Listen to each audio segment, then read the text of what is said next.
लेकिन आजकल देख रही हूँ लोग धर्म के नाम पे पाखंड, तंत्र के नाम पे गलत फहमियाँ फैला रहे हैं। आजकल हर दूसरी गली में दरबार लग रहे हैं, पक्षियाँ निकल रही हैं, चमत्कार दिखाए जा रहे हैं। क्या शास्त्रों के अनुसार यही तंत्र है? भी ये जो कर रहे हैं ना, माता आ रही है, पर्ची निकल रही है, ये सारे ना धर्म के नाम पे पाखंड करने वाले लोग। एक बागेश्वर धाम में जो धीरेन्द्र शास्त्री जी हैं, वो जैसे लोगों की पर्चियां निकालते हैं, उनकी प्रॉब्लम बताते हैं। इसके बारे में हमारी ऑडियंस को बताइए। उनके दरबारों में एक ही टी शर्ट का आदमी अलग अलग वीडियोस में उसके अंदर अलग अलग तरह के भूत पिशाच जाते हैं। ये कर तो रहे हैं सनातन का काम, लेकिन उसके साथ साथ वो अंधश्रद्धा भी फैला रहे हैं। मैं कैसे पहचान सकती हूँ मेरे सामने एक फ्रॉड बैठा है? कोई भी साधु, सन्यासी या जिसे तंत्र मंत्र से रिलेटेड बातें आती है, उसको बताने की जरूरत नहीं पड़ती। जिनको लगता है कि हाँ हमारे अंदर माता आती है तो वो मेरा चैलेंज एक्सेप्ट करे, 1 CR का चैलेंज करती। जो लोग बोलते हैं कि 11 मिनट में हम वशीकरण कर देंगे और आपका काम 24 घंटे में बन जाएगा, इसके पीछे का कितना सच है? जिनको वशीकरण क्या है यही पता नहीं है, ऐसे ऐसे लोग वशीकरण के बारे में बोलते हैं। तो आप अकेले रह रहे हो? मैं इंडिया की फर्स्ट ट्रांसजेंडर हूँ जो शादी करके ससुराल गई। 5 साल कंप्लीट हो गए शादी को। कांग्रेचुलेशन। ये असोला धाम वाली राशि, ये खुद के बॉयफ्रेंड तो संभाल नहीं पाई। पहला पति छोड़ दिया, दूसरा छोड़ दिया, तीसरा छोड़ दिया। तू खुद के पति नहीं संभाल पा रही है और तू लोगों के प्रॉब्लम सॉल्व कर रही है। असोला धाम वाली का दरबार एक नंबर फ्रॉड दरबार। 10 महाविद्याओं को लेकर इतना लोग डर जाते हैं। आप माँ काली से, माँ छिन्नमस्ता के स्वरूपों से अगर डरोगे ना तो उसमें आपको डर और उग्रता ही दिखाई। 10 महाविद्याओं को ही सिद्ध करने के लिए गुप्त नवरात्रियां होती है। ये सामान्य लोगों के लिए नहीं होती है नवरात्रियां, ये तांत्रिकों के लिए होती है गुप्त नवरात्रि। नमस्कार दोस्तों, मैं अंजलि। आज हम बात करेंगे असली तंत्र और नकली चमत्कार, और इस पर बात करने के लिए हमारे साथ हैं शिव लक्ष्मी जी। आपका बहुत बहुत स्वागत है। हर हर महादेव, ओम नमो नारायण। बहुत बहुत शुक्रिया आपने मुझे इस पॉडकास्ट में बुलाने के लिए। हमेशा ज़िंदगी और ज़िंदगी के मकसदों से इंसान गुजरता है। तो मैं महामंडलेश्वर पद पे आसीन हूँ, तो मेरा कर्तव्य है कि मैं धर्म की रक्षा, सुरक्षा और धर्म के प्रति लोगों में आस्था जागृत करूं। लेकिन आजकल देख रही हूं कि लोग धर्म के नाम पे पाखंड और तंत्र के नाम पे गलत फहमियाँ फैला रहे हैं। तो उसी को दूर करने के लिए आज हम अध्याय के माध्यम से आपसे बात करेंगे। जी बिल्कुल, पॉडकास्ट शुरू करें। यस जी हाँ। जैसे कि आज आपने बताया अभी, तो आजकल हर दूसरी गली में दरबार लग रहे हैं, पक्षियाँ निकल रही हैं, चमत्कार दिखाए जा रहे हैं। क्या शास्त्रों के अनुसार यही तंत्र है या फिर लोगों की आस्था के साथ बहुत बड़ा व्यापार है? सबसे पहले तो क्या है, आपने कभी शास्त्रों में, पुराणों में, अध्यायों में या फिर किसी भी तरह की धार्मिक ग्रंथों में, वेदों में, उपनिषदों में आपने दरबार से रिलेटेड कभी कुछ सुना है? मैंने तो प्रभु श्री रामचंद्र जी का दरबार सुना है, उसके बाद किसी का दरबार नहीं सुना है। अभी ये जो कर रहे हैं ना, माता आ रही है, पर्ची निकल रही है, गेहूँ, घी, तेल के सिवा माता बात नहीं करती है, ये सारे ना धर्म के नाम पे पाखंड करने वाले लोग हैं। और मैं अपनी भाषा में इन्हें फेक सनातनी कहती हूँ। ये दिखाते तो चोला तो इन्होंने सनातन का ओढ़ा हुआ है, लेकिन उसके आड़े से ये लोगों को बेवकूफ़ बना रहे हैं। सीधी सीधी बात। तो मैं इसको नहीं मानती, मैं इसका निषेध भी करती हूँ और ये सारी बातों को मैं खारिज करती हूँ कि दरबार होता है। मेरे सामने आप बैठे हैं, मैं कैसे पहचान सकती हूँ कि मेरे सामने एक फ्रॉड बैठा है? कोई भी साधु, साधक, सन्यासी, अघोरी या जिसे तंत्र मंत्र से रिलेटेड बातें आती है, उसको बताने की ज़रूरत नहीं पड़ती कि मैं कौन हूँ, है ना। कभी डॉक्टर बताता नहीं है मैं डॉक्टर हूँ, आप मेरे पास आइए। वकील बताता नहीं है मैं वकील हूँ, मेरे पास आइए। उसी तरह से कभी भी जो सच्चा तांत्रिक होता ना, वो कभी भी बताता नहीं है कि मुझे ये आता है, वो आता है। ये बात मैं विस्तार में बताऊंगी, क्योंकि बहुत सारे पॉडकास्टों में या बहुत सारे न्यूज़ पे, चैनल्स पे मैं देख रही हूँ कि मैंने यक्षिणी सिद्ध कर ली है, मैंने किन्नरी साधना की है, मैं किसी को मर जा कहूँगा तो लोग मर जाएंगे, मुझे वशीकरण करना आता है, 51,000 में आत्मा बेच देंगे, 11,000 में वशीकरण कर देंगे। जिसको आता है वो कभी बताता नहीं है। आप उसी से पहचान जाओगे कि ये कितना सच्चा है और कितना झूठा है। इस चीज़ को थोड़ा और समझे, क्योंकि इसमें आए दिन लोग बहुत फंस रहे हैं। हाँ, लोगों को देखिए, आप देखिए प्रोफेशनल्स जो लोग होते हैं ना, उनको पता होता है कि एजुकेटेड लोगों को इतनी सारी चीज़ें पता होती कि क्या होता है, लॉजिक पता होता है, हर चीज़ लॉजिकली सोची जाती है। लेकिन आप देखिए थोड़े से जो अशिक्षित वर्ग है हमारा, और जो झुग्गी बस्तियों में बसे हुए लोग हैं, आपका दरबारों में ऐसे ही लोग दिखेंगे और ऐसे ही लोग बालों को झटके मार मार के उनमें माताएं आती है। आपको कोई जीन्स टी शर्ट या कोट पहन के माता आने वाला पर्सन नहीं दिखेगा। अब यहाँ पे एक एग्जाम्पल से समझते हैं। हमारा टारगेट किसी भी धर्म या किसी भी इंसान की भावनाओं को ठेस पहुंचाना नहीं है। मैं डिस्क्लेमर पहले ही दे रही हूँ अपनी ऑडियंस को भी, जो भी किसी को फॉलो करती है सच्चे मन से। जैसे एक बागेश्वर धाम में जो धीरेन्द्र शास्त्री जी हैं, वो जैसे लोगों की पर्चियां निकालते हैं, उनकी प्रॉब्लम बताते हैं, तो इसके बारे में हमारी ऑडियंस को बताइए। उसके बाद हम एक और दरबार है जिसे उठाएंगे। जी, सबसे पहले तो मैं आप लोगों को बताना चाहूँगी कि हिंदू सनातन धर्म का कार्य करते हुए अपने पुरखों से कोई शायद विद्या या कोई शास्त्र उन्होंने सीखा है, और उसके साथ मिलकर उन्होंने एक जनसैलाब जमा किया है हिंदू सनातनियों का। तो ये चीज़ अभिनंदनीय है, उसके लिए मैं उनका साधुवाद करती हूँ। लेकिन उनके दरबारों में एक ही टी शर्ट का आदमी अलग अलग वीडियोस में अलग अलग बार उसके अंदर अलग अलग तरह के भूत पिशाच जाते हैं। उनके दरबार में बैठ के औरतें साड़ियों को टक करते करते उनके अंदर माताएं आ रही है, भूत आ रहे हैं, ज़ोर ज़ोर से चिल्ला रहे हैं। अभी कल परसों मैंने किसी दरबार में भी देखा कि कृष्णा जी को गालियाँ दी जा रही थी, और ये दरबार चलाने वाले सनातनी ये खुद बैठ के ये सब सुन रहे थे। चला जा, निकल जा, ऐसा कह के कोई भूत पिशाच निकल जाएगा, ऐसा तंत्रों में कोई विधि विधान है नहीं। तो ये कर तो रहे हैं सनातन का काम, लेकिन उसके साथ साथ वो अंधश्रद्धा भी फैला रहे हैं। तो बागेश्वर जी के दरबार में भी तो ये चल रहा है, धीरेन्द्र शास्त्री के दरबार में ये सारी चीज़ें चल रही है। आप बहुत कम उम्र में सनातन का काम कर रहे हो, इसके लिए आपका अभिनंदन तो है हमारी तरफ से। लेकिन आपके दरबार में ये जो अंधश्रद्धा और पाखंड का धंधा चल रहा है, इसके लिए आपको सनातन माफ़ नहीं करेगा। तो इसके रिगार्डिंग आप उनके लिए क्या मैसेज देना चाहेंगे? मैं वही कहूँगी उनको कि आप अगर सनातन का काम कर भी रहे हो तो उसके आड़े में ये जो अंधश्रद्धा, ये भूत पिशाच वाली चीज़ें जो आपके दरबार में चल रही है, इसको आप बंद कीजिए, ताकि हमारे ही हिंदू सनातनी आपको ट्रोल करना बंद कर देंगे। क्योंकि उनको तो लगता है कि ट्रोलिंग से इंसान बड़ा हो जाता है, लेकिन ऐसी बात नहीं है। दो फेसेस अंदर और बाहर निकलते हैं।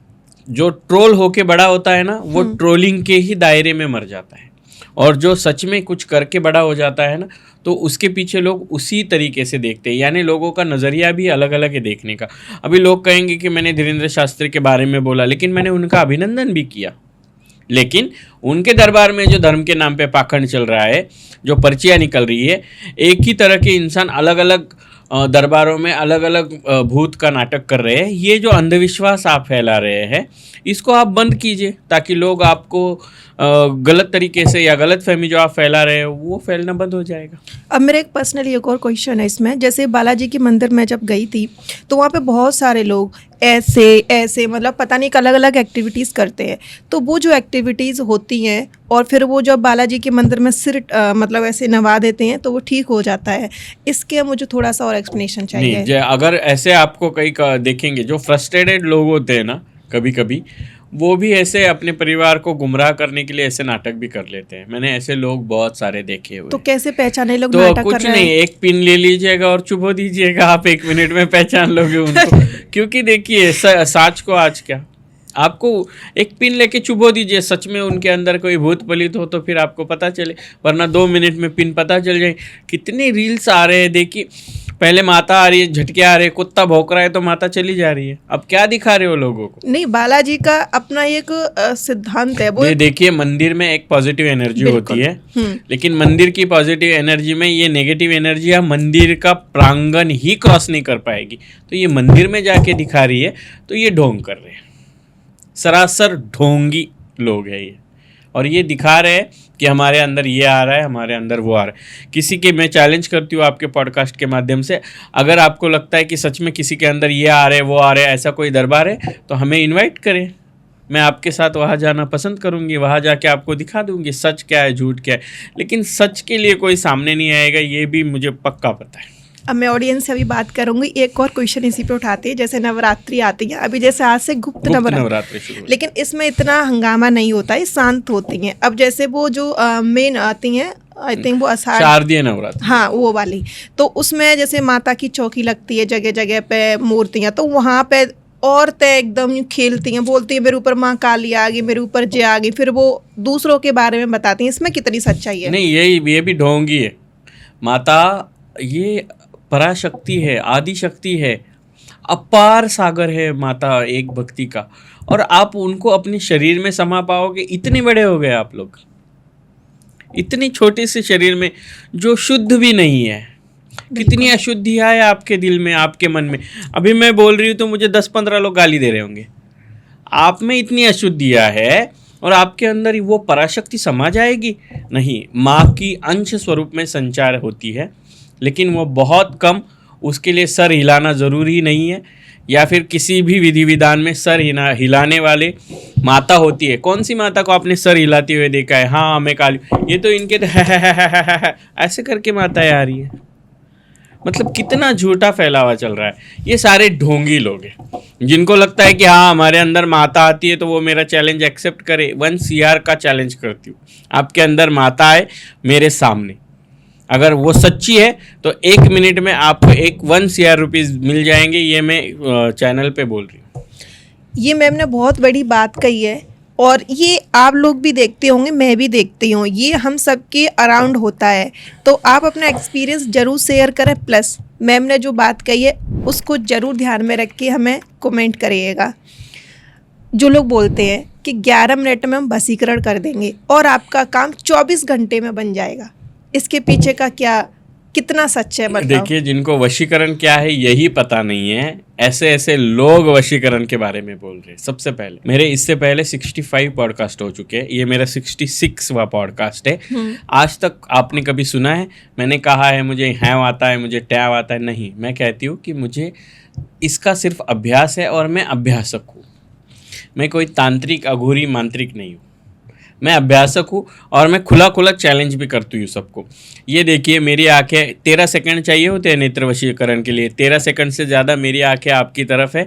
आपको किसी को भी वशीकरण आता हो तो मेरी आंखों पे देख के मुझे नेत्र वशीकरण करे और आपके बारे में अच्छा बोलने के लिए बता दे, मान जाऊँगी आपको वशीकरण आता है। ये इम्पॉसिबल चीज़ें है, इतना आसान नहीं है वशीकरण। तंत्र मंत्र और यंत्र समझना ज़रूरी है। इस त्रिकोण के बाद वशीकरण किस पैराग्राफ में आता है ये भी इनको पता होना चाहिए। अगर आपको वशीकरण पता है तो वशीकरण एक बिल्डिंग है, उस बिल्डिंग में 8 फ्लोर है, हर फ्लोर पे अलग अलग कमरे हैं, हर कमरों में अलग अलग बेडरूम्स है। तो ये समझना ज़रूरी है कि वशीकरण क्या है। जिनको वशीकरण ही नहीं पता वो वशीकरण की बात करते हैं। और जो लोग कहते हैं, जैसे मैंने अभी चैलेंज किया है, कि पहले भी मैंने किसी और को चैलेंज किया था, पहले 2025 में 50 पॉडकास्ट हुए थे। 50 में से मैंने आधे से ज़्यादा पॉडकास्टों में चैलेंज किया था दरबार वालों को। अगर आप लोगों की शादियां बनाते हो, आप लोगों के डिवोर्स रुकवाते हो, आप लोगों के डिवोर्स करवाते हो, सास बहू का झगड़ा आप सॉल्व करते हो, आप कोर्ट के प्रॉब्लम सॉल्व करते हो, आप बीवी बच्चों से रिलेटेड प्रॉब्लम सॉल्व करते हो, तो आप लोगों को मुझे नोटिस भेजने का क्या ज़रूरत पड़ गया? फू करके मेरे को नहीं आप सॉल्व कर सकते? बहुत अच्छी बात कही आपने। क्योंकि मानहानि के नोटिस मुझे भेजे दरबार वाले। अरे मैं पद पे आसीन व्यक्ति हूँ और आप सादा ढोंग करके दरबार चलाने वाले लोग, आपको मानहानि क्या होती ये तो पता होना चाहिए। मैं जो कर रही हूँ ये मेरा कर्तव्य है और ये मैं करती रहूँगी। इसके लिए मुझे पता है संविधान में क्या चीज़ें बताई गई है और क्या लिखी गई है, क्योंकि मेरे घरों में संविधान से लेके रुद्र यामल तंत्र तक सारी किताबें हैं और मुझे अभ्यास पता है क्या है। और मैं अभ्यासक हूँ, इसीलिए अभ्यास करके ही सारी चीज़ें बोलती हूँ। और जिस चीज़ का मेरे पास प्रूफ नहीं होता ना, वो चीज़ मैं पॉडकास्ट पे बोलती ही नहीं। कभी तो भी ये लोग को गुमराह नहीं करना ये पता, ऑडियंस को ये सारी चीज़ें पता होनी चाहिए कि मैं कोई भी चीज़ आपके लिए बता रही हूँ। समाज में अंधविश्वास को दूर करने के लिए कोई चीज़ बताना या समाज को आस्था के प्रति जागरूक करना, भगवान के प्रति कोई भी चीज़ है, धर्म है, पाखंड है, इन सारी चीज़ों को लोगों को ठीक से सविस्तर से बताना, ये वाला प्रॉब्लम ये लोग मेरा सॉल्व नहीं कर पा रहे कि मैं इनके बारे में बोल रही। तो 50 आपने कितने सैकड़ों देखे होंगे अघोरी तांत्रिकों के बारे में मैंने बोला है। तो इनको तो सब कुछ आता है, ये पॉडकास्टों में बैठ के बोलते हैं ना, तो मेरा इलाज कोई क्यों नहीं कर रहा है? मैं तो कितने सालों से बोल रही हूँ इन सबको।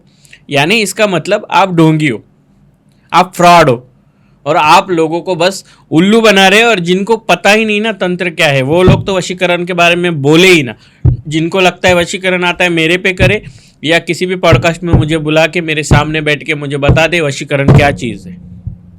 ये ओपन चैलेंज है मैम की साइड से। आप में से कोई भी है ऐसा जो एक्सेप्ट कर सकता है, वो हमें कमेंट करिएगा। हम मैम के साथ सेकंड पार्ट करेंगे आपके विद कमेंट के।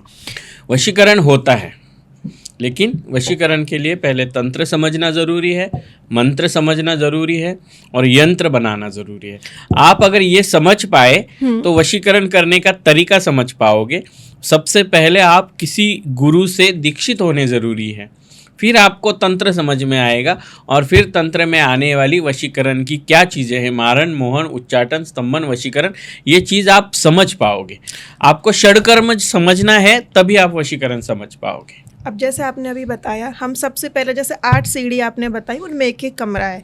हम सबसे पहले वशीकरण से पहले तंत्र को समझना जरूरी है जी। तो पहले तंत्र का असली मतलब क्या है, शास्त्र में कहाँ लिखा है, जो असली मतलब ऑडियंस को समझना चाहिए। देखिए, हमारे शास्त्रों पुराने से भी पहले, या फिर हमारी घटनाओं से भी पहले कुछ चीज़ें हमारी पृथ्वी पर घटित हुई है।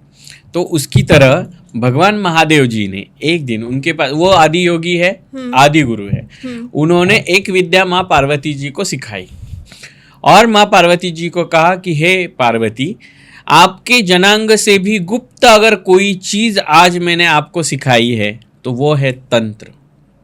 महादेव जी ने पार्वती माँ को जो विद्या सिखाई है वो है तंत्र। अभी तंत्र क्या है? तो मंत्र, यंत्र, इन दोनों को सिद्ध करके जो की जाने वाली क्रियाएं हैं वो है तांत्रिक क्रिया, यानी तंत्र। ओके।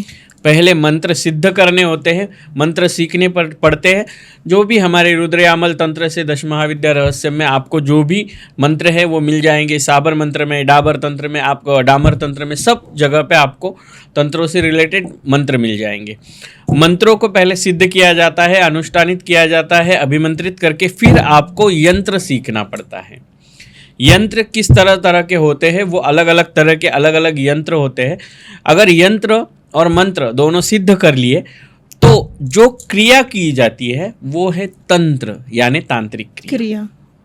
ठीक है, ये हो गया हमारा एक सीढ़ी। दूसरी सीढ़ी क्या है?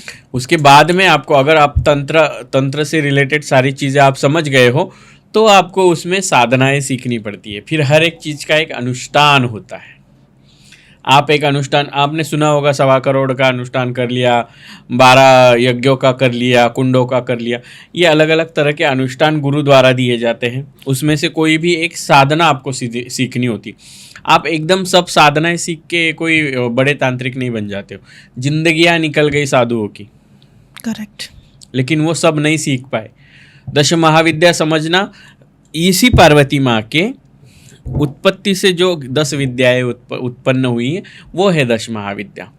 फिर 10 महाविद्या में काली, तारा, षोडशी, भैरवी, छिन्नमस्ता से लेके, बगला से लेके कमलात्मिका तक अलग अलग तरह की विद्याओं के लिए अलग अलग देवताओं के कार्य दिए गए हैं। ओके। अलग अलग यंत्र, अलग अलग मंत्र, अलग अलग तांत्रिक क्रियाएं दी गई। कुछ क्रियाएं सम्मोहन से रिलेटेड दी गई है, कुछ आकर्षण से रिलेटेड दी गई है, कुछ वशीकरण से रिलेटेड दी गई है, कुछ सारी क्रियाएं जो है कुछ कुछ कार्यों के लिए अलग अलग तरीके से बताई गई हैं। ओके, ठीक है। वो है हमारी तांत्रिक क्रियाएं। फिर उसमें अगर आप कोई भी एक काली से रिलेट कर लीजिए, हम लोग जैसे हम लोग 10 महाविद्याओं से सबसे पहले आप काली से रिलेट कर लीजिए, तो उसमें काली में स्मशान साधना है, फिर उसमें भैरव साधना है, स्मशान साधना है, पिशाच साधना है, कापालिक साधनाएं हैं, भैरवी तंत्र है, ये समझिए। फिर उसी में अलग अलग तरह के वशीकरण से आ गए। अगर स्मशान से रिलेटेड वशीकरण है तो पिशाच वशीकरण है, तंत्र वशीकरण है, मंत्र वशीकरण है। इन अलग अलग वशीकरणों को समझना पड़ता है। मंत्र वशीकरण यानी आपने किसी को अगर वशीभूत करना है तो उन मंत्रों को अनुष्ठानित करके, उन मंत्रों को सिद्ध करके, उन मंत्रों का एक पूरा कपाट कंप्लीट करके फिर आप किसी को वशीकरण करने के लिए वो मंत्र सिद्ध कर पाते हो। और ऐसे ही मंत्र से सिद्ध नहीं हो जाता है, मंत्र से स्पर्श वशीकरण होता है, नेत्र वशीकरण होता है, जल वशीकरण होता है। आप अलग अलग तरह से वशीकरण करते हो। अलग अलग वशीकरण में अलग अलग मैंने बोला बेडरूम्स भी है, तो उसी में युगल वशीकरण भी है, योनि वशीकरण भी है, लिंग वशीकरण भी है, आधिकारिक वशीकरण भी है। अलग अलग तरह के वशीकरण आते हैं और आप इन वशीकरणों को जब समझोगे तो एक वशीकरण सीख पाओगे। और ये लोग एक्सपर्ट हो जाते हैं। इतने सारे नाम भी नहीं सुने होंगे वशीकरण 11,000 में करने वालों ने आज तक। बिल्कुल। इसमें एक और सवाल पूछना था, जैसे जो लोग गलत कर देते हैं, जैसे उन्होंने किसी इंसान के ऊपर गलत वशीकरण कर दिया, तो उसका जो रिजल्ट होता है वो उसी तांत्रिक के ऊपर जाता है या फिर जिसने करवाया उसके ऊपर जाता है? जिसने करवाया उसके ऊपर नहीं, जिस तांत्रिक ने करा वही गड्ढे में गिरता है। क्योंकि क्या होता है पता है आपको कि सभी वशीकरणों के लिए आपको गुरु का ही साथ चाहिए। गुरु की आज्ञा के सिवा आप उसको कंप्लीट नहीं कर पाते हो। जब तक कंप्लीट नहीं कर पाते हो तो आप वो वशीकरण समझ ही नहीं पाते। स्पर्श वशीकरण में मंत्र सिद्ध किया हुआ है, आपको स्पर्श करके फिर आपकी आंखों में देके नेत्र वशीकरण और स्पर्श वशीकरण एक साथ अटैकिंग कैसा हो सकता है। फिर आपके मंत्र, स्पर्श और नेत्र, इन तीन चीज़ों को एक साथ आपको कैलकुलेट करके ही मंत्रों को छोड़ना है, तभी आप किसी को वशीभूत कर पाते हैं। या कोई घर से बाहर है या फिर बाहर देश में है या अलग जगहों पर है और उस पर वशीकरण करना है, तो उसकी फ़ोटो, उसकी जन्म तारीख, उसकी डेट ऑफ बर्थ प्लेस, इन सारे जन्म स्थान उसका, इन सारी चीज़ों को कैलकुलेट करके ही किस मंत्र का और किस वशीकरण का उसके ऊपर तीर छोड़ा जा सकता है, ये डिसाइड होता है।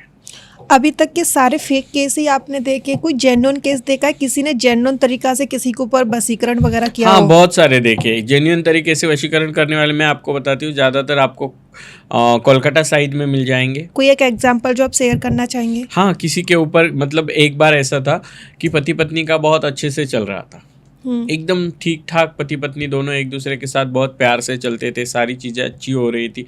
लेकिन सास को अपने भाई की लड़की उसको करनी थी, लेकिन इसने कर लिया लव मैरिज। तो सास ने ही अपने भाई की लड़की के साथ मिलके तारापीठ जाके किसी को कह के, हाँ वहाँ पे आपको बहुत सारे तांत्रिक मिल जाएंगे जो सच में करते हैं, जो ऐसे पॉडकास्टों में आके नहीं बैठते। तो उन्होंने ये किया था और वो चीज़ मेरे सामने आई थी और मुझे पता चला था। तब नाम के साथ कुछ भी वशीकरण का अगर आप स्तंभन करना जा रहे हो, यानी रोकने जा रहे हो, तो उसके साथ उस व्यक्ति का पूरा चित्रण नाम के साथ आपके सामने आ जाता है। जब पता चला तब ये बातें भी बाहर निकली कि आपको आपकी मामा की लड़की के साथ ही शादी करवानी थी, वो नहीं आपने की और लव मैरिज कर लिया। इसकी वजह से आपकी माँ ने और आपकी मामा की लड़की ने मिलके आपके दोनों के ऊपर वशीकरण किया। दोनों में धीरे धीरे झगड़ा बढ़ा, बात डिवोर्स तक आ गई। लेकिन पत्नी को लग रहा था कि पति गलत है, पति को लग रहा था पत्नी गलत है, और अलग अलग तरीके से दोनों भी संपर्क में नहीं हो पा रहे थे। तभी पत्नी आई मेरे पास में, उन्होंने बताया कि माँ ऐसी ऐसी बात है, मुझे ऐसा लगता है कि मैं भी गलत हूँ, मेरे पति भी गलत है, कभी कभी ऐसा लगता है कि मैं भी गलत नहीं हूँ, पति भी गलत नहीं है, लेकिन किसी ने कुछ करवाया होगा, इसलिए हम दोनों इतने प्यार था हम दोनों में 6 साल का, अचानक से हम दोनों में डिवोर्स तक बात आ गई। तब ये सारी चीज़ें सामने आई, तब पता चला कि हाँ जेन्युइन वशीकरण करने वाले लोग हैं, लेकिन वो कभी ऐसे कैमरा एंड ऑल फेस नहीं करते। फिर उनके साथ क्या हुआ? उन दोनों का पैचअप हो गया? हाँ, पैचअप हो गया। अभी उनको एक लड़का भी है। चलो अच्छी बात है। ये तो हमने देखा है। ये दिल्ली में ही रहता है वो अभी। ओके, ये हमने देखा रियल केस है। रियल केस मतलब ऐसा भी होता है कि वशीकरण ऐसा नहीं है सब लोग फेक ही करते हैं। जेन्युइन करने वाले भी बहुत सारे हैं, लेकिन वो समाज से थोड़े दूर रहते हैं। जैसे मेरे जैसे अभ्यासक समाज के सामने आना ज़रूरी क्यों है? क्योंकि लोगों को पता चले कि असली क्या होता है, नकली क्या होता है। और जो पॉडकास्ट में आके बैठ के बोलते हैं ना कि 11,000 में वशीकरण हो जाएगा, 21,000 में हो जाएगा, 2 लाख में हो जाएगा, वो झूठ है। तो आप पे भी तो लोग दावा करते होंगे कि आप क्यों पॉडकास्ट पर करते हैं आके? मैं तो पॉडकास्ट पे कहती हूँ नहीं कि मैं वशीकरण करती हूँ। मैंने कहा कि मैं एक अभ्यासक हूँ और मुझे पता है कि मेरे अभ्यास को चैलेंज करने के लिए अगर कोई है माइकल लाल, तो मेरे सामने आके बात करे। मैंने एक पॉडकास्ट में मैम चैलेंज भी कर लिया है कि अगर आप में सच में कोई शक्ति है और आपको कुछ आता है तो आप मुझे ये चीज़ हिला के दिखा दीजिए। अगर आपने हिला के दिखा दी तो मैं वो आंखों से उठा के दिखा दूंगी। किसी का जवाब आया अब तक? नहीं, अभी तक तो जवाब नहीं आया। एक साधु आया, उसने मेरी बात गोल ऐसी मरोड़ के बता दी। उसने कहा कि उन्होंने कहा कि मैं आंखों से गिलास का पानी पी लूंगी तो मैं उनको 10 लाख दे दूंगा। अरे बाबा, मेरा चैलेंज क्या है कि तू वो गिलास हिला के दिखा दे। अगर तू हिला के दिखा देगा तो मैं तुझे 1 करोड़ दे दूंगी, है ना। तो अभी तक कोई चैलेंज एक्सेप्ट करने वाला आया नहीं। अगर आता है तो अच्छी बात है। अध्याय पॉडकास्ट के माध्यम से कोई तो भी इनको अप्रोच करो और सामने बैठ के चलो दिखाते हैं कुछ होता है कि नहीं। आपको कब पता चला कि मुझे तंत्र के बारे में लोगों को बताना चाहिए, जो असली सच्चाई है? ऐसा क्या हुआ था आपके साथ? मेरे मम्मी पापा एकदम अचानक से गुजर गए। मतलब पहले मेरी मम्मी गुजरी थी और मम्मी के 13वीं के दिन मेरे पापा गुजरे थे। और ये मेरे लिए शॉकिंग था। बहुत सारे आजू बाजू के सारे लोग या मेरे सारे रिलेटिव्स कहते थे कि किसी ने कुछ किया होगा। तो मुझे क्या किया होगा, इसके लिए मुझे सारी चीज़ों में डीपली घुसना पड़ा कि क्या होता है ऐसा, या फिर किसी ने सच में किया होगा, कुछ किया कराए करके मेरी माँ बाप को अगर इन्होंने ऐसा किया है। तो मैंने माँ बाप जाने के बाद में घर छोड़ा था। बहुत सालों तक घर से दूर रही हूँ मैं। बहुत सहा है, बहुत पत्थर भी सहे है, बहुत कीचड़ भी सहा है, बहुत कांटे भी सहे है। उसके बाद मैंने डीपली नॉलेज करके पता किया क्या असली होता है, क्या नकली होता है। उसके बाद मुझे पता चला कि नहीं, मेरी मम्मी की डेथ हुई थी, उसके पीछे कोई तंत्र नहीं था। मेरी मम्मी की डेथ होने का कारण था बचपन में शादी होना। फिर जब वो सयानी हुई तो अचानक से एक के पीछे एक औलादे होना। उसकी वजह से उनकी किडनी पे भी असर हुआ था, उनके पूरी बॉडी सिस्टम पे असर हुआ था और इसीलिए वो उम्र की 40 साल से पहले गुजर गई। और मेरे पापा का एक्सीडेंटली डेथ हुआ था। उसके लिए कोई तंत्र मंत्र या कोई ऐसी चीज़ की नहीं गई थी। मेरे पापा किसी के साथ जा रहे थे और उस झगड़े में उनकी मौत हो गई थी। ऐसा नहीं था कि मेरे पापा पे किसी ने तंत्र किया था फिर वो गुजरे। नहीं, उन दोनों को नेचुरल डेथ हुई है। ये बात जब मुझे पता चली तो उसके बाद मुझे पता चला कि सारे लोग तो मुझे कह रहे थे कि घर पे करवाया है, फैमिली पे करवाया है, इसलिए ऐसा हुआ, इसलिए वैसा हुआ। इसीलिए मैं उस चीज़ में एकदम डीपली घुसी। तारापीठ स्मशान में 9 महीने रही हूँ मैं और सारी चीज़ें पता की। तब से मैंने सोचा कि सारी चीज़ें मैं करूँ। तो ये 15-16 सालों में मैं बस डीपली वो नॉलेज कहाँ से मिल रहा है और क्या क्या लिखा है किताबों में और लोग किस तरह से उल्लू बना रहे हैं ये देख रही थी। और फिर पिछले साल जब मेरी डॉक्टरेट कंप्लीट हुई, पिछले साल से मैंने महाकुंभ हुआ, उसके तुरंत बाद से मैंने कुंभ में भी बहुत सारे देखे। उसके बाद मैंने पॉडकास्ट करना शुरू किया और आज देखिए 66 पॉडकास्ट कंप्लीट कर रही हूँ और लोगों को बस यही बता रही हूँ कि सच्चा क्या होता है, झूठा क्या होता है। और ऐसे पॉडकास्टों में आके बताने की ज़रूरत है कि बार बार किसी को बताते रहो तो किसी ना किसी को तो अकल आएगी और लोग इस पाखंड और इस अंधविश्वास से बचते रहेंगे। बहुत अच्छी बात कही है। अभी फ़िलहाल आपके साथ कौन है फैमिली में से फिर? अभी तो मेरे मम्मी पापा नहीं है, लेकिन मेरे 2 भाई है छोटे, एक मेरी बहन भी है। बहन अपने घर संसार में सुखी है। अच्छा। भाई दोनों अपने घर संसार में सुखी। शादी हो गई सबकी। हाँ। तो आप अकेले रह रहे हो? हाँ, चलो। मेरे साथ पार्टनर भी रहते हैं मेरे। अच्छा। हाँ, मैं इंडिया की फर्स्ट ट्रांसजेंडर हूँ जो शादी करके ससुराल गई है। 5 साल कंप्लीट हो गए शादी को, 5 साल 1 महीना और आज 15 दिन। बच्चे भी होंगे फिर तो? एक रुद्र नाम का लड़का है हमारा जो 3 साल का है। कांग्रेचुलेशन। Thank you. बहुत अच्छी बात है। मुझे एक एग्जाम्पल ऐसा जानना है जो ऑडियंस को पता हो, जिसने आपको आके बताया हो कि मेरे साथ गलत हुआ। हाँ, बहुत। ये दरबार वालों के बारे में बता रही थी ना मैं, तो ऐसे ही बहुत सारे दिल्ली में 2-4 दरबार है। असोला धाम वाली का दरबार एक नंबर फ्रॉड दरबार। किसी का नाम लेके विद एग्जाम्पल अच्छे से उसे समझाइए सो हमारी ऑडियंस को समझ में आए। हाँ, एक है दिल्ली में मैंने देखा है, नजफगढ़ वाली का दरबार, बहादुरगढ़ वाली का दरबार, असोला धाम वाली का दरबार, कौन सी रोहिणी वाली का दरबार, देहरादून वाली का दरबार, कौन सी गली वाली के दरबार चल रहे हैं। उसमें से एक दरबार है असोला धाम दरबार, जिससे रिलेटेड बहुत सारे लोग मेरे पास आकर गए हैं। मेरे पॉडकास्ट देखने के बाद कईयों ने मैसेज किए। मैसेज करने के बाद कई लोग मुझे फेस टू फेस आके मिले और मेरे पास प्रूफ्स हैं ये मैं कैमरा में कहना चाह रही हूँ कि मेरे पास प्रूफ्स है कि असोला धाम वाली ने किस तरह से उनकी बच्ची के साथ में गलत काम करने के लिए उकसाया गया। दूसरा, किस तरह से उन्होंने उनकी ज़मीन छीनी। उसके बाद उन्होंने किस तरह से अपनी ज़मीन बेच के उसका अभी जो असोला धाम का उसने जो आडंबर खड़ा किया है, उस ज़मीन के लिए पैसे लिए और उसका नाम ट्रस्टी में डालने वाली थी, बाद में डाला ही नहीं, और अब उसको धमकियाँ देती है कि तेरा सर्वनाश कर दूंगी, सत्यानाश कर दूंगी। और ये सारी चीज़ें सच्ची जब मैं बोलना स्टार्ट करी हूँ तो मुझे एक नोटिस भेजा मानहानि का। ये असोला धाम वाली राशि हेमलता जो है, ये खुद के बॉयफ्रेंड तो संभाल नहीं पाई। पहला पति छोड़ दिया, दूसरा छोड़ दिया, तीसरा छोड़ दिया, अभी चौथा आया, उसको भी संभाल नहीं पाई। तू खुद के पति नहीं संभाल पा रही है, बॉयफ्रेंड नहीं संभाल पा रही है, और तू लोगों के प्रॉब्लम सॉल्व कर रही है। ये मेरे पास प्रूफ्स के साथ है और ये मैं लोगों को बता रही हूँ। अभी ये दीक्षाएं दे रही है, अभी मुझे नीचा दिखाने के लिए, या फिर समाज में कोई उसके खिलाफ बोल रहा है तो उसको नीचा दिखाने के लिए कोई अमान्य जैसा कोई संस्था है, उन संस्था पे जाके खुद को महामंडलेश्वर का नाम लगा के आगे।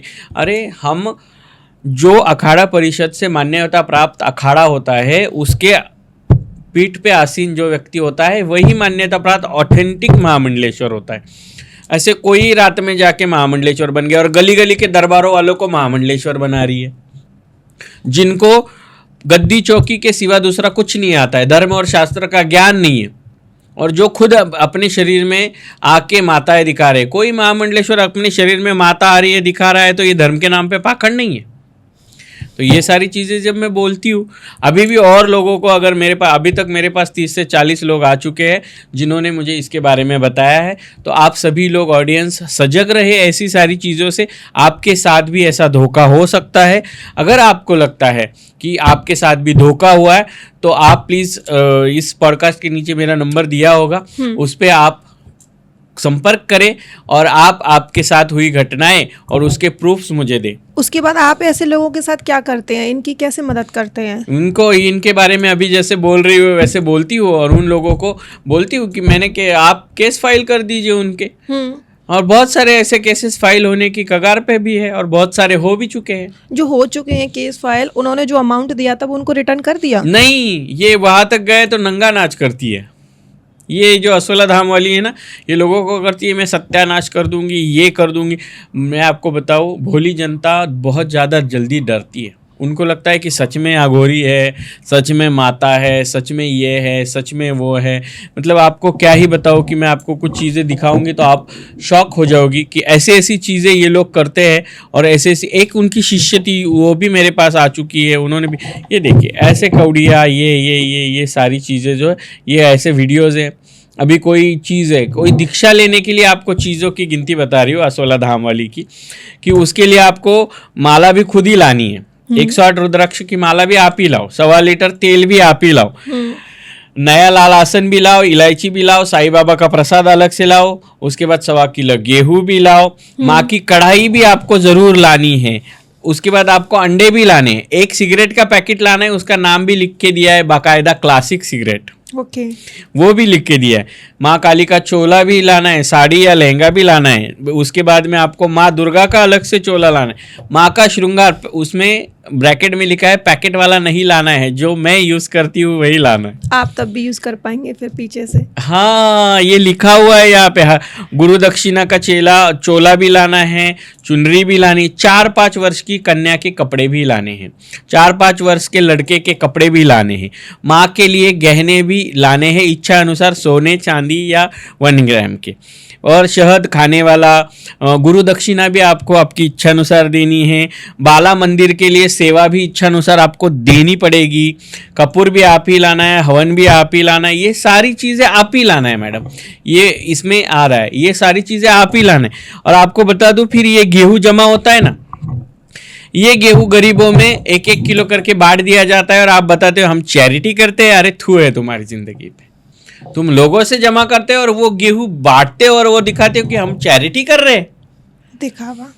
तेल, घी भी उसमें लिखा हुआ है, चोले, लहंगे, साड़ियाँ आप जमा करते हो, हजारों से साड़ियाँ जमा होती है, और उसमें से 50 लोगों को, गरीब औरतों को साड़ी बांटते हो, और आप कहते हैं कि हमने गरीब औरतों को आज साड़ियों का, माता जी ने साड़ियों का दान किया। दिखाओ, ये सारी चीज़ें लोगों को, ऑडियंस को पता नहीं है कि ये इन्हीं से लिया जाता है और इन्हीं का बांटा जाता है। उसने कौन सा हॉस्पिटल खोल लिया, मंदिर खोल के रखा है, उसके लिए आप लिखा जाता है कि निःशुल्क दरबार है, लेकिन मंदिर में आते वक्त आपको 1 किलो गेहूँ, 1 किलो चावल, 1 किलो घी, 1 किलो तेल लाना ज़रूरी है। अगर ये 4 चीज़ें नहीं लाओगे तो उसके अंदर आने वाली माँ काली बात नहीं करती है।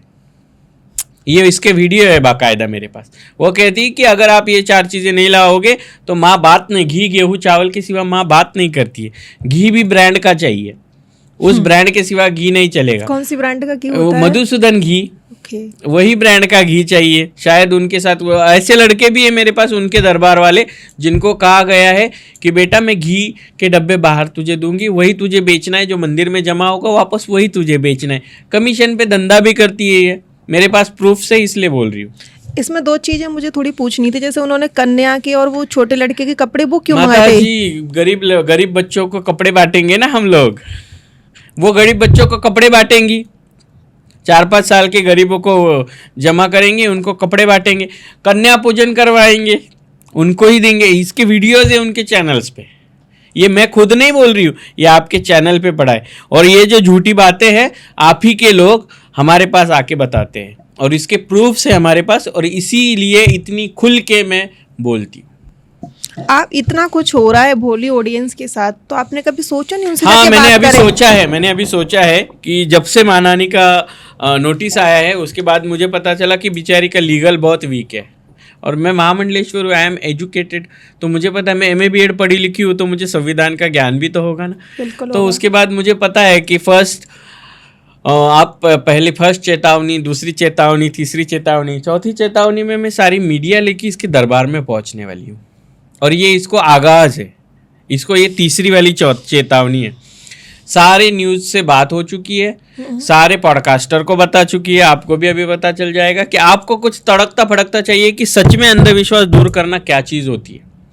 तो मुझे बताइए अंजलि जी, अगर इतना चेतावनी के बाद भी आप वही ढोंग कर रहे हो और आप हमें दबाने की कोशिश कर रहे हो, फिर किसी भी तरीके से किसी भी हमारे नज़दीकी इंसान के पास जाएंगे और उनको कहलवा के हमको ये कराएंगे, और इसका खुद का कहना है कि ये मैं नहीं करती हूँ, ये मेरे चेले करते हैं।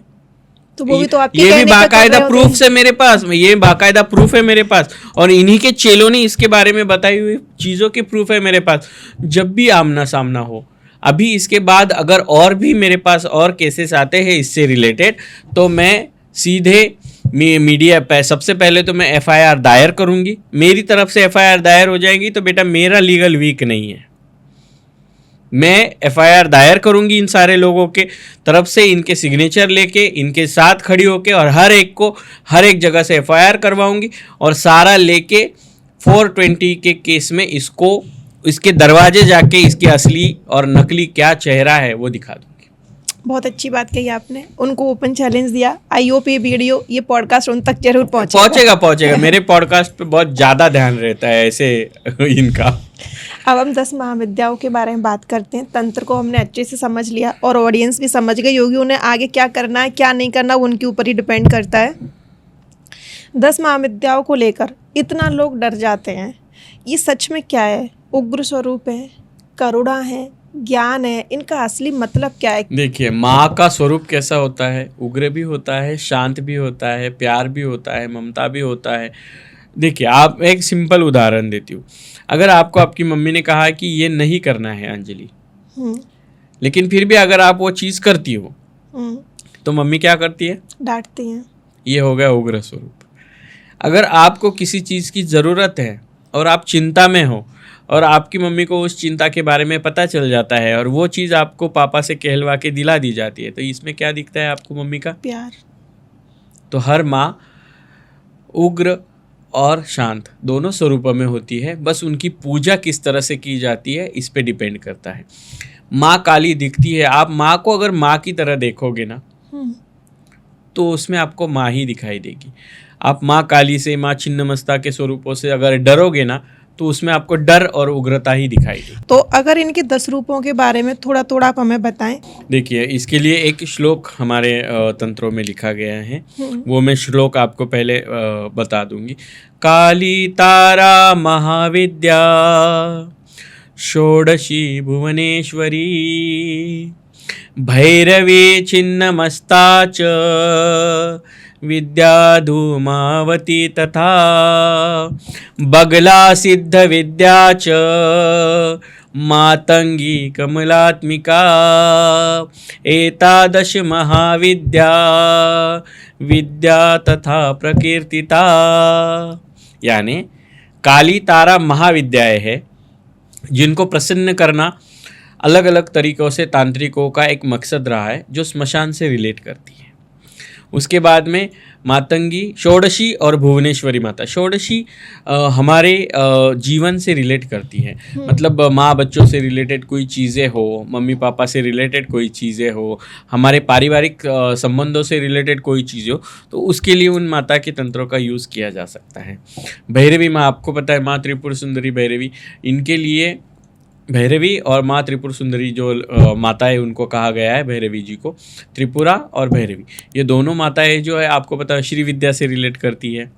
श्री विद्या आपको पता है श्री विद्या में ही लक्ष्मी से रिलेटेड प्रॉब्लमों को भी सॉर्ट आउट किया गया है, व्यवसाय से रिलेटेड प्रॉब्लम्स भी सॉर्ट आउट किए गए हैं, और उसी में आपको किसी भी तरह के पारिवारिक संबंधों से रिलेटेड समस्याएं है तो उसके लिए इनको सिद्ध किया जा सकता है और उनके तंत्रों का यूज़ किया जा सकता है। सबसे भयंकर माना गया है छिन्नमस्ता और धूमावती विद्या। धूमावती विधवा स्वरूप में दिखाई गई है, लेकिन धूमावती माँ के थ्रू आप बच्चों से रिलेटेड प्रॉब्लम्स जो है, जिनको संतान नहीं होती है या कुछ नहीं होता है, जिनको एक लीड चाहिए समाज में, जिसे हम अधिकार कहेंगे, राज करना है, तो उस रिलेटेड विद्याओं के लिए इनका यूज़ किया जाता है। माँ छिन्नमस्ता का स्वरूप तो लोग देख के डर जाते हैं।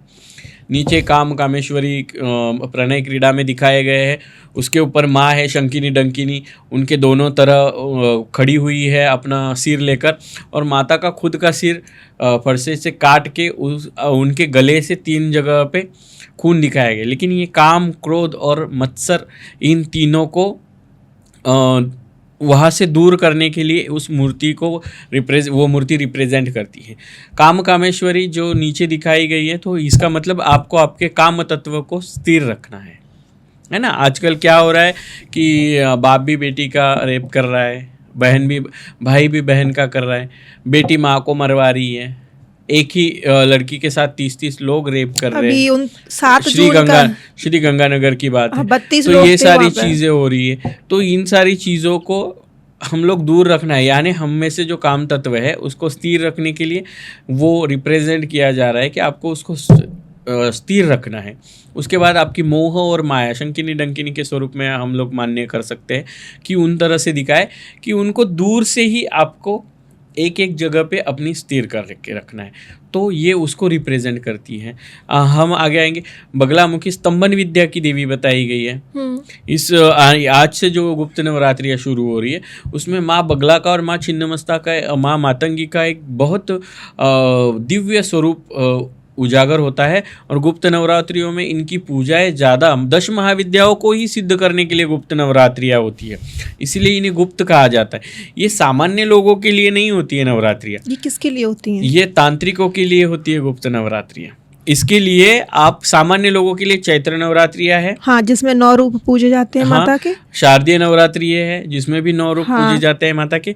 10 महाविद्याओं को पूजने के लिए ये आने वाली गुप्त नवरात्रि गुप्त ही रखी गई है, इसीलिए इसके बारे में ज़्यादा लोगों को जानकारी देना भी ज़रूरी नहीं तो गुप्त नवरात्रि देख के लोग जिन लोगों की कुल देवी अगर माँ काली या माँ तारा है, या किसी की भैरवी है, या किसी के घर में अगर लगता है कि बहुत लोगों की छिन्नमस्ता माता भी कुल देवी है, उनके घरों में दीप जलता है, बस अखंड दीप जलाया जाता है, लेकिन उनकी पूजा या साधनाएं नहीं की जा सकती। वो सिर्फ तांत्रिकों के लिए ही नवरात्रियाँ है, तो ये गुप्त नवरात्रियाँ हैं। इन दिनों में आप अगर सच में उन माताओं को याद करते हो या उन माताओं से रिलेटेड पूजा करना चाहते हो, तो पहले आप दीक्षित हो जाइए किसी गुरु से। आप किसी गुरु से दीक्षित होने के बाद ही आप गुप्त नवरात्रियाँ समझ पाओगे। इसमें माँ का हमने छिन्नमस्ता माँ धूमावती का देखा, बगला मुखी माता स्तंभन की देवी है। स्तंभन यानी उन्होंने जो मदनासुर का जीवा खींचा हुआ है और हाथ में गदा लिया हुआ, यानी उन्होंने वाणी पे नियंत्रण बताया हुआ है किसी को भी हम लोग अपनी तरीके से कंट्रोल करने का स्तंभन होता है। और आपके कोर्ट से रिलेटेड केस हो, आपके फैमिली रिलेटेड कोर्ट्स में केस चल रहे हो, ज़मीन से, प्रॉपर्टी से रिलेटेड, उन चीज़ों के लिए माँ बगलामुखी के बगला तंत्र को सिद्ध किया जाता है। माँ बगलामुखी पीले वस्त्रों में दिखाई क्योंकि हरिद्रा नदी से वो बाहर निकली थी। आगे चल के आप देखिए माँ मातंगी, कमलात्मिका देवी, ये लक्ष्मी देवी का तांत्रिक स्वरूप है।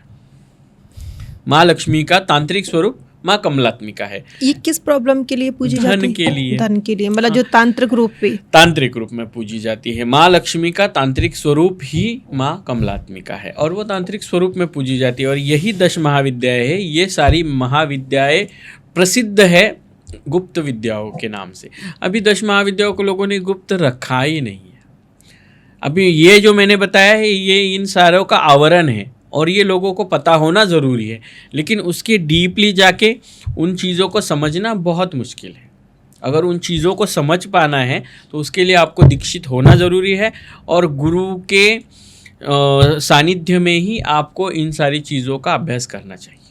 अगर एक लाइन में 10 महाविद्याओं से रिलेटेड कोई एक संदेश देना हो हमारी ऑडियंस को, जिससे वो 10 महाविद्याओं से रिलेटेड समझ पाएँ, वो क्या होगा? 10 महाविद्याएं भी माता का ही स्वरूप है।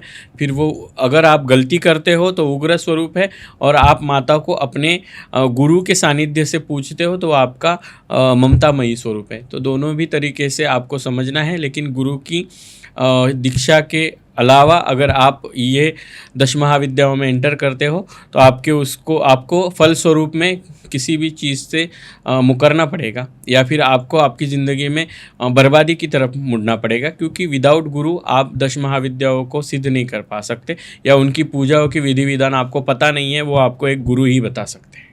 इन सब में से 2 माताओं के बारे में सबसे ज़्यादा बात होती है, एक तो माँ बगलामुखी और एक माँ काली। इन दोनों के बारे में ऐसा क्या है जो लोग ज़्यादातर इनकी ही बात करते हैं? क्योंकि ज़्यादातर लोगों में प्रॉपर्टी से रिलेटेड प्रॉब्लम्स चल रहे हैं। ज़्यादातर लोगों को पारिवारिक प्रॉब्लम्स है, भाई ने भाई का ज़मीन खरीदा, उसने ये किया, उसने प्रॉपर्टी नहीं दिया। तो स्तंभन के लिए, शत्रु स्तंभन के लिए, शत्रुओं को खुद से दूर रखने के लिए स्तंभन प्रक्रियाओं में जिस तंत्र का यूज़ किया जाता है वो बगला तंत्र है। इसलिए माँ बगलामुखी से रिलेटेड ज़्यादा लोग बात करते हैं। और माँ काली स्मशान विद्याओं से रिलेटेड, माँ काली, माँ उग्रतारा, ये सबसे ज़्यादा मोक्ष के प्रति लोगों को ले जाती है। लेकिन माँ काली बहुत ज़्यादातर लोगों के घर में, आप देखिए दक्षिणेश्वर काली अलग है, और जो 10 महाविद्याओं की काली है वो काली घाट पे है। ये दोनों अलग माताएं हैं, अलग अलग स्वरूप में है ना। दक्षिणेश्वर काली अलग स्वरूप है और माँ काली, जो काली घाट की माँ काली है, वो अलग स्वरूप है।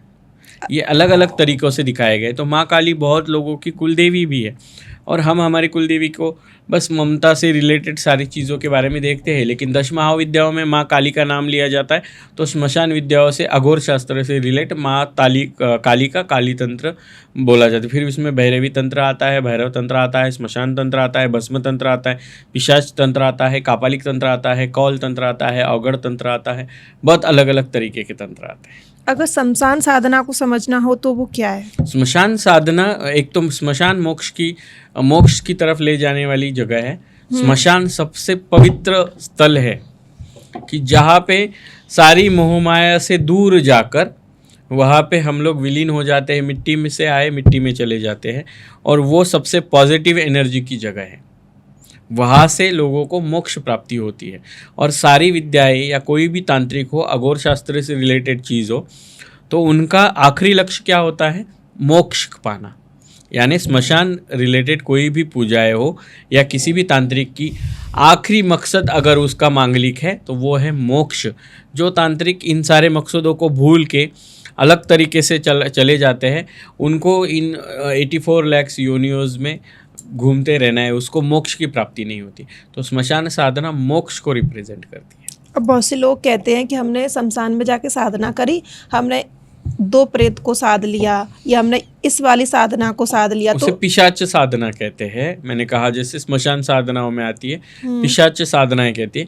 साध लिया, इसका मतलब क्या है कि जिन पिशाचों का आकस्मिक मृत्यु हुआ है, आकस्मिक मृत्यु होने के बाद उन्हें मोक्ष प्राप्ति नहीं हो सकती है, ऐसे सिद्धि, विधि, विधान, हवन या स्मशान से रिलेटेड पूजाओं से, विधि क्रियाओं से, तांत्रिक क्रियाओं से ऐसे पिशाचों को कुछ कार्य के लिए नियुक्त किया जाता है, उसे सिद्ध करना कहते हैं। अगर वो उस कार्य को सिद्ध करते हैं तो उन्हें मोक्ष प्राप्ति के लिए छोड़ दिया जाता है। ये हर कोई कर सकता है? नहीं, ये सब नहीं कर सकते। मैंने कहा ना, ये गुरु के सानिध्य में, गुरु के सारी चीज़ों से, गुरु जो कहता है उन अनुकरण से ही हो सकता है। स्मशान में जाके बैठा है यानी वो अघोरी नहीं हो सकता है। कोई अघोरी स्मशान में बैठने का वीडियो नहीं दिखाता है कि मैंने स्मशान में बैठ में ये तांत्रिक क्रिया। सबसे पहले तो आप समझिए कि ये तांत्रिक क्रियाएं गुप्त होती है। इन्हें ऐसे लोगों के सामने दिखाना या लोगों के सामने करना, ये आपकी क्रियाओं को बाधा डालता है। कभी लोगों को स्मशान से की जाने वाली साधनाएं दिखाई नहीं जाती। लेकिन आजकल लोग स्मशान में बैठ के हाथ में मुंड ले रहे हैं, हड्डी ले रहे हैं, दिखा रहे हैं, ये सब फ्रॉड है। अघोरी जो शमशान में जाते हैं उनका मकसद क्या होता है? मोक्ष। अघोर का मकसद ही मोक्ष है। अघोर सारी विद्याओं के बाद वो अघोरी बनते हैं। अघोरियों की सारी विद्याएं मिलने के बाद में वो कौल बनते हैं।